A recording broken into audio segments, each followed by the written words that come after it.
Well, of course, it is wonderful to be here for the 70th anniversary of the Refugee Convention, because it was, of course, negotiated and given birth here in Switzerland, in Geneva. Today, we have well over 20 million people who are refugees seeking protection internationally, who've crossed national frontiers looking for protection. So we are in a very different environment where the numbers, the scale of the problem has dramatically increased. The convention is a legal instrument.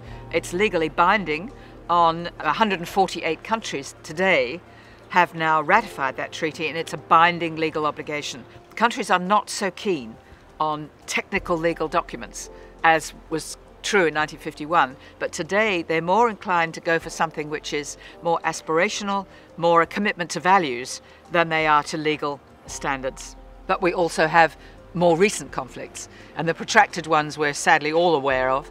We're now entering the 5th decade of conflict in Afghanistan, and we are now fearing, of course, new numbers of people displaced within Afghanistan, but of course moving across borders to countries that have been traditionally very hospitable, Pakistan and Iran, but of course many other countries across the world. The world is seeing a very high level of conflict of one kind or another, and that is leading, of course, to more displacement across boundaries and more need for refugee protection.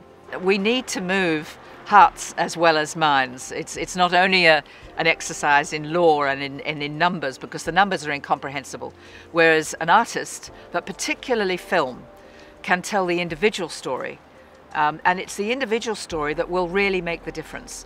So that I've been on mission in many countries, and I see a 12-year-old girl who's had no education.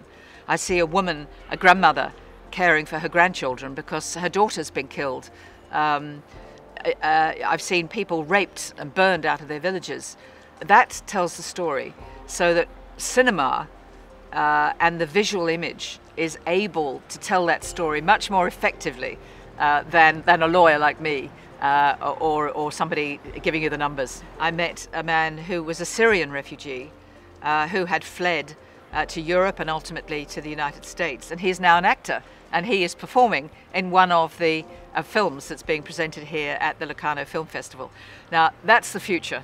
That is where that story can be told by a refugee himself, so he tells that story himself, but cinema becomes the mechanism by which that story can be told.